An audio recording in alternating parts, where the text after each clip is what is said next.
और सुदामा और कन्हैया की बचपन की कहानी है। कहते हैं गुरु माता ने चने दिए, सारे चने कन्हैया सुदामा चाप गया, कन्हैया को नहीं दिए, कन्हैया ने श्राप दे दिया, गरीब हो गया। लेकिन भक्तों, पुराण में भगवान ने नहीं श्राप दिया है सुदामा को। ध्यान देना, बड़े शब्दों पे गौर करना माधव, बड़ी सुंदर कथा है, करुण कहानी गरीबत की। सुदामा गरीब हुआ तो कैसे हुआ देखो। कहते हैं भगवान ने श्राप दे दिया। भगवान कभी किसी को श्राप नहीं देते, खाने पीने में कभी नहीं देते हैं, और ना भगवान ने सुदामा को श्राप दिया। फिर आप लोग सोचेंगे गरीब कैसे हुआ। अब ध्यान दें, किसने श्राप दिया, कहां से गरीब हुआ। एक बूढ़ी मां थी। बूढ़ी मां के परिवार में कोई नहीं है, ना लड़का, ना बहू, ना नाती, ना पंती, बसंती, कोई है ना घर में। अकेली बूढ़ी मां है, चला नहीं जाता है, हाथ में छड़ी ले लेती है, द्वार द्वार भिक्षा मांगती है। ओ मैया, ओ बेटा, कुछ हो तो दे दे। अरे जा जा, तू तो रोज सुबह से मांगा करती है, जा जा, कुछ नहीं है। बूढ़ी मां छड़ी लेकर के चल देती है।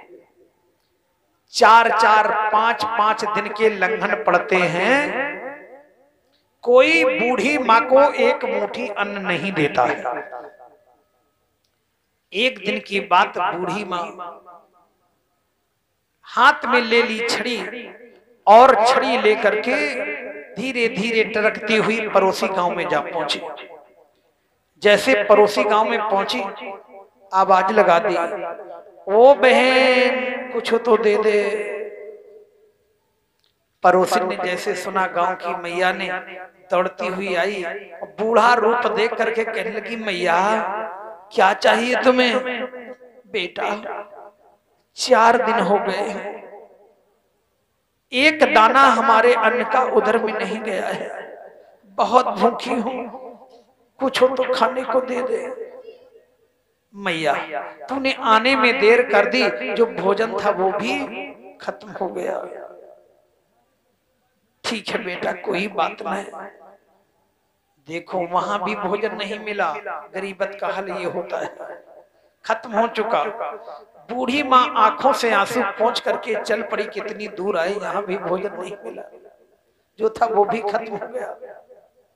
जैसे छड़ी लेकर के धीरे धीरे आगे बढ़ने लगी, तब पड़ोसी से देखा न गया, बोली मैया ठहरो, मैं अभी आई। और दौड़ करके गई और जाकर के अंदर से और भुने हुए चने ऐसे पोटली में बांध के लाई आई।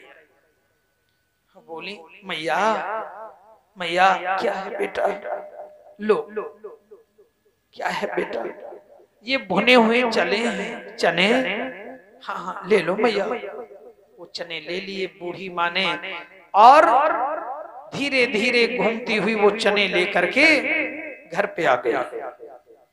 जैसे घर पे आई,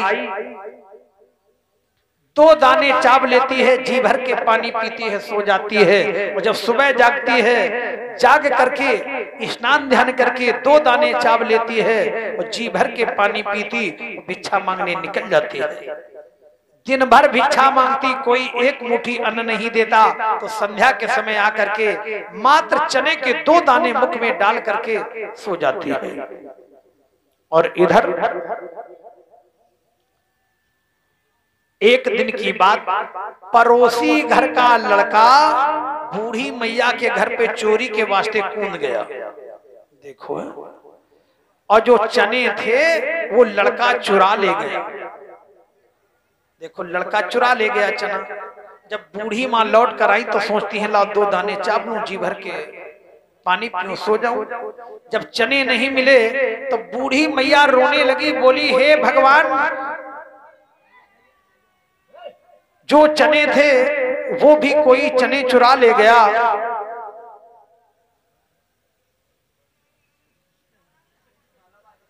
और जो चने थे वो कोई चने भी चुरा ले गया। अब मैं क्या करूं? हे भगवान, मैं श्राप देती हूं,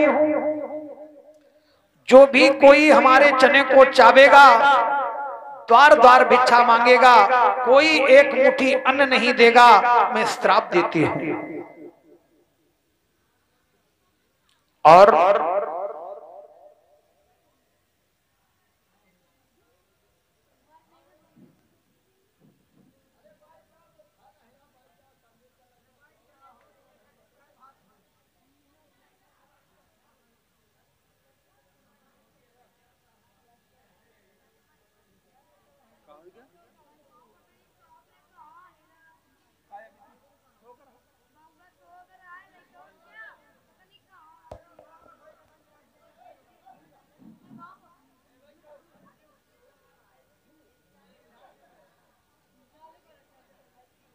बोले वत्सल भगवान की जय। बैठ जाओ बेटा। और इधर देखो, बूढ़ी मां बड़बड़ा रही है, कहती हैं कि जो भी कोई चने चावेगा वो हमारी तरह गरीब हो जाएगा, दरिद्र हो जाएगा, द्वार द्वार भिक्षा मांगेगा, 8-8, 10-10 दिन के लंघन पड़ेंगे, कोई एक मुट्ठी अन्न नहीं देगा, मैं श्राप देती हूं। वो लड़का सोच रहा है यदि इसे चने देता हूं तो बूढ़ी अम्मा कहीं फलाने का लड़का ने चोरी करी तो मोहल्ला जान जाएगा। अब मैं करूं तो क्या करूं? सारी रात बूढ़ी मां सोती नहीं सोई, बड़बड़ाती रही, श्राप देती रही कि जो भी कोई चने चावेगा हमारे तरह गरीब हो जाएगा, मैं श्राप देती हूँ। लड़का जागता रहा, सुनता रहा। और जैसे सुबह का समय हुआ 4 बजे, वो लड़का ने ऐसे चने वाली पोटली बगल में दाबी और दौड़ता हुआ कहां पहुंचा? गुरु संदीपन के आश्रम में पहुंच गया। जैसे गुरु संदीपन के आश्रम में पहुंचा, गुरु जी नहीं मिले, गुरुमाता मिली। गुरुमाता के चरण छुए। गुरुमाता बोले क्या है बेटा? लो तुम्हारे लिए भुने हुए चने लाए। गुरुमाता न जान पाई कि चोरी के चने हैं, श्रापित हैं। गुरुमाता ने वो चने ले लिए और जल्दी से लड़का ने 5 छुए भगाया। खूब चबाए, चाहे दरिद्र हो गरीब हो, हम तो बच गए। और उसी दिन सुबह गुरुमाता ने सुदामा कन्हैया को बुला दिया कि बेटा आप बल से नकड़ी काट लाओ जा करके। और सुदामा को चने दे दिए कि आधे चने कन्हैया को देना, आधे चने तू चाव लेना, जा बल से नकड़ी काट ला। सुदामा और कन्हैया जैसे वन में नकड़ी काटने के लिए पहुंचे,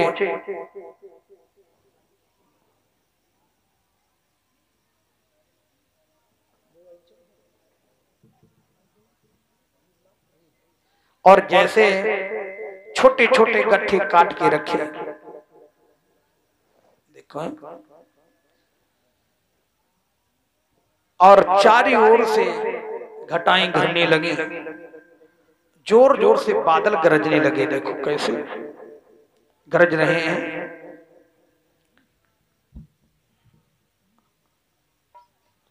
और चारों ओर से घटाएं गिर रही हैं, काले काले मेघ चलने लगे।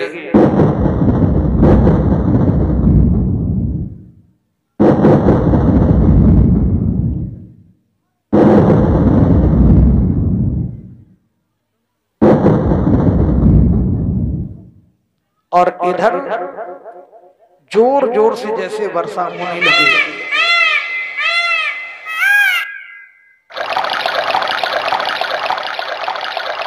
और जोर जोर से देखो वर्षा हो रही है।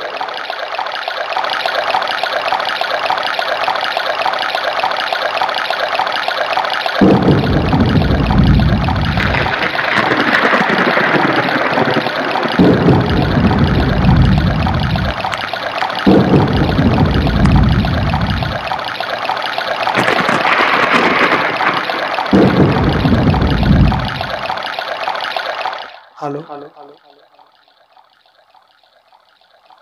और छोटी सी बिटिया है आदिति, छोटी सी गुड़िया है आदिति। बिटिया के द्वारा 21 रुपए का दान मुरली वाले के चरणों भेंट है। मुरली वाले खुशहाल रखें।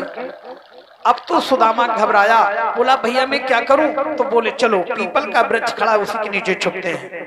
तो दौड़ते हुए गए, सुदामा पीपल के वृक्ष में छुपा है, कन्हैया स्वयं भीग रहा है लेकिन अपने मित्र को नहीं भीगने दे रहे हैं। सुदामा ने जैसे चने वाली ऐसे पोटली खोली कि लाओ आधे चने कन्हैया को भी देना है ना। गुरुमाता ने कहा आधे मुझे खाना है, चावना है।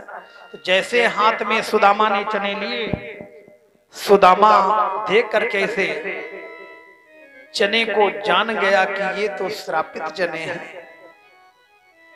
देखो भाव सुदामा के, कि जो स्वयं भीग रहा हो, हमें ना भीगने देता हो, ऐसे मित्र को मैं कैसे गरीब हो जाने दूं? सारी गरीबत मैं ले लूंगा लेकिन अपने मित्र को कभी गरीब होते कन्हैया को नहीं देख सकता। और स्वयं चावने लगे। सुदामा के आंखों से आंसू बह रहे हैं और जान रहे कि जो चावेगा 8-8 10-10 दिन के लंघन पड़ेंगे, लेकिन अपने मित्र को गरीब होते नहीं देख सका और स्वयं चावने लगे। भगवान तो वो है तन की जाने मन की जाने, जाने चित की चोरी। भगवान पूछते हैं भैया क्या खा रहा है? अरे भैया खाने को कुछ नहीं है, हमारे तो ठंड से दांत कटकटा रहे हैं। कह कह करके झूठ बोल बोल करके धीरे धीरे सारे चने चाव गया। जैसे कहते हैं गुर संग कपट मित्र संग चोरी, और या होए निर्धन या होए कोढ़ी। लेकिन भक्तों कहीं लिखा नहीं है, कहीं पुराण में नहीं लिखा कि गुरु संग कपट मित्र संग चोरी, या होए निर्धन या होए कोढ़ी। लेकिन सुदामा खुद ही इतना विद्वान था, ज्योतिषी का भरपूर ज्ञानी था, कोई साधारण ब्राह्मण नहीं था ये। इसलिए स्वयं जान गया था कि ये चने ही श्रापित हैं। तो सारी गरीबत लेकर के सुदामा गरीब हो चुका है। और सुदामा की पत्नी का नाम है सुशीला। 4-4 5-5 8-8 दिन के लंघन पड़ते हैं।